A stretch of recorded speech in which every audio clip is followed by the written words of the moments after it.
Bonjour à vous mes amis. Est-ce que votre vie, quelque part, est trop prévisible? C'est-à-dire que est-ce que quand on regarde votre manière de vivre, on peut déjà prédéfinir quelles seront vos années futures?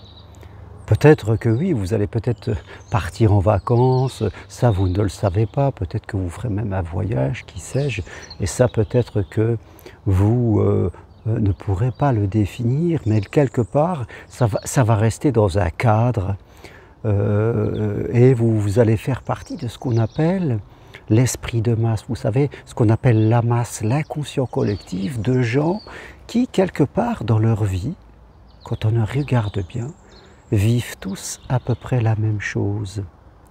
Même si je le dis, ils n'habitent pas dans des endroits différents, ils ne font peut-être pas forcément le même travail, ils ne font peut-être pas les mêmes voyages, mais dans le fond, ils sont sur les mêmes protocoles de vie, sur les mêmes croyances, sur les mêmes programmes, et à part le décor qui change un petit peu, dans le fond, tous ces gens vivent à peu près la même chose. Alors je ne dis pas que c'est pas bien, je ne dis pas qu'il ne faut pas avoir de la prévisibilité dans sa vie, et moi j'en ai aussi. Les habitudes c'est bien, moi aussi j'ai des habitudes que j'aime et que j'aime répéter.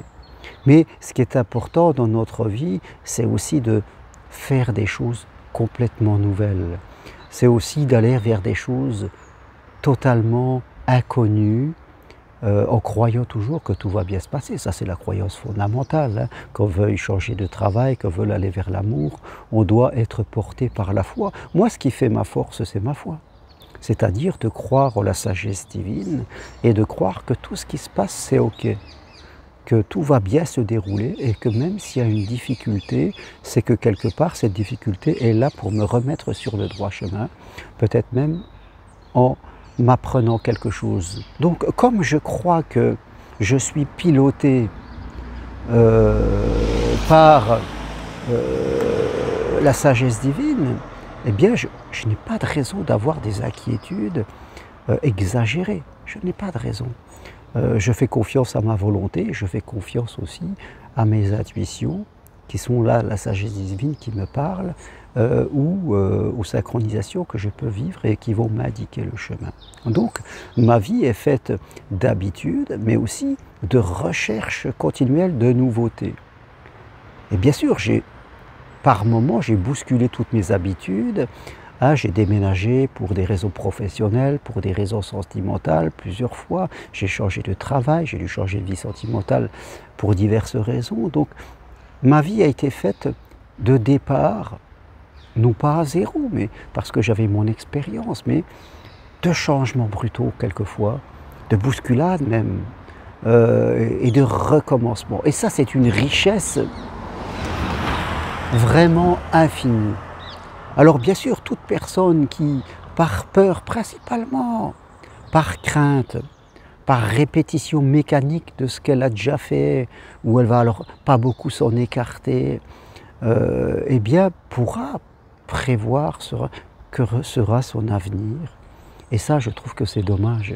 Quand l'avenir ne nous étonne plus, quand l'avenir ne nous surprend plus, eh bien on ne peut que s'ennuyer. Il y a beaucoup de gens qui s'ennuient avec eux-mêmes, dans le fond, et qui, fait compte, parfois cherchent l'amour, parce qu'ils s'ennuient tellement avec eux-mêmes, ils sont seuls en plus, et ils se disent quelque part, ou alors c'est inconscient, hein, qu'à deux je m'ennuierais bien, et finissent par rencontrer des gens qui sont comme eux, les gens qui s'ennuient avec eux-mêmes rencontrent des gens qui s'ennuient aussi avec eux-mêmes, et ils ne sentent pas ce truc-là qu'ils cherchent et ils ne vont pas dans la relation parce qu'ils sentent déjà que c'est ennuyeux. Et je crois que c'est grave quand on s'ennuie dans la vie parce que nous n'avons qu'une vie et elle a une fin. Moi, je vais avoir 63 ans. Ce que je vis maintenant, c'est vraiment des dernières choses de ma vie, je ne peux pas remettre au lendemain. Après, j'aurai plus de 70 ans, ça sera trop tard, je ne vais pas commencer à me réveiller sur le tard, c'est maintenant. Quand je prévois quelque chose, c'est vraiment à court terme, c'est que je sais que je vais le vivre dans l'année qui vient. Sinon, c'est pas la peine, sinon c'est de la mentalisation, je fais n'importe quoi. Je suis encore dans mes résistances, je me raconte des histoires. Je me dis que je le ferai un jour ou demain, non. Une fois qu'on a passé la soixantaine, on ne peut plus se parler comme ça, mes amis, on ne peut plus se mentir. On sait qu'on ne pourra pas tout réaliser parce qu'on n'aura pas tout le temps. Et en plus, c'est du temps qui est incertain parce que on peut être malade, il peut nous arriver n'importe quoi, un accident, un fait de vie, et plaf, le temps nous est volé. Ce temps, on n'en est pas sûr, donc n'allons pas le gaspiller encore. C'est bien de vivre des habitudes, j'en ai. Je veux dire, je suis chez moi ici, je viens d'aller promener avec ma femme chérie et dans des endroits qu'on connaît. Tout à l'heure, j'ai vu ma petite fille, on a passé un après-midi en temps, c'était génial, je dirais, et j'adore répéter ça. Mais je sais aussi, boum, préparer mon sac à dos et partir sur Compostelle, sur Stevenson ou ailleurs. Je sais aussi dire à ma femme, on part en Corée, on part en Chine, on part au Japon, on va faire des choses, on part voyager. Surtout, on ne se met pas dans un avion de touristes, c'est-à-dire des gens qui vont dans des pays, j'en sais rien, il y en a plein de ces pays qui vont se retrouver dans des hôtels, dans des grands circuits touristiques. Je n'ai pas envie de me retrouver dans un charter. Donc, je vais dans des pays où il y a moins de gens, à des périodes où c'est peut-être moi là, et j'essaie de tracer mes propres circuits avec ma femme. On se penche sur les cartes, on étudie et on trace notre propre aventure parce que ce que l'on veut, c'est vivre des aventures. On veut être étonné, on veut être surpris et on veut apprendre. C'est bien de lire des livres de développement personnel, mais je veux dire, il faut appliquer ce que vous lisez.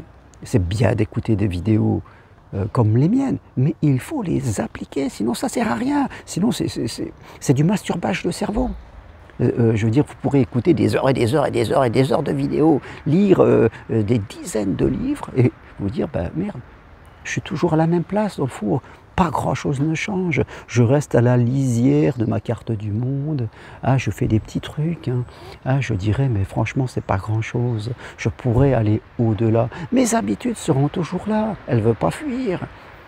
Je ne vais pas me mettre en danger, mais c'est bien d'aller voyager en faisant des choses qui vont nous toucher à l'intérieur. Alors vous aussi, demandez-vous, est-ce que ma vie n'est pas un peu trop prévisible? Est-ce qu'elle n'est pas un peu trop prévisible? Est-ce que je manque d'étonnement? Est-ce que je m'ennuie avec moi-même? Est-ce que je suis encore surpris par des choses? Ou est-ce que vraiment je déroule, faites compte, je déroule malgré moi? Donc si c'est ça, il va falloir vraiment prendre le choix de faire autre chose. Si vous vous ennuyez dans votre vie, que vous êtes tout seul en amour, que vous faites un travail qui ne vous plaît pas, que vous gagnez juste 1200, 1300 €, que sais-je, et que vous écoutez ma vidéo, ah oui, et que une fois qu'elle est terminée, vous continuez à faire ce que vous faites, c'est que ça ne sert à rien, ça ne sert à rien d'écouter cette vidéo. Si vous écoutez cette vidéo, c'est que vous avez l'intention d'évoluer. Parce que votre âme vous le demande, parce que c'est respecter votre personne, parce que c'est respecter la sagesse divine qui veut que vous évoluez et que vous lui faites confiance. Ne faites pas confiance à votre mental. N'écoutez pas votre mental, écoutez votre sagesse divine, apprenez à le faire. Je ferai une vidéo là-dessus et vous verrez que le divin est joie et amour et abondance et expérience et réussite. C'est ça le divin. Il nous attend, il nous attend. Il n'est pas échec, il n'est pas problème. C'est votre mental qui crée des problèmes, ce n'est pas la sagesse divine. D'accord? Donc, voilà, si votre vie est trop prévisible, sachez y rajouter un petit peu d'imprévisibilité.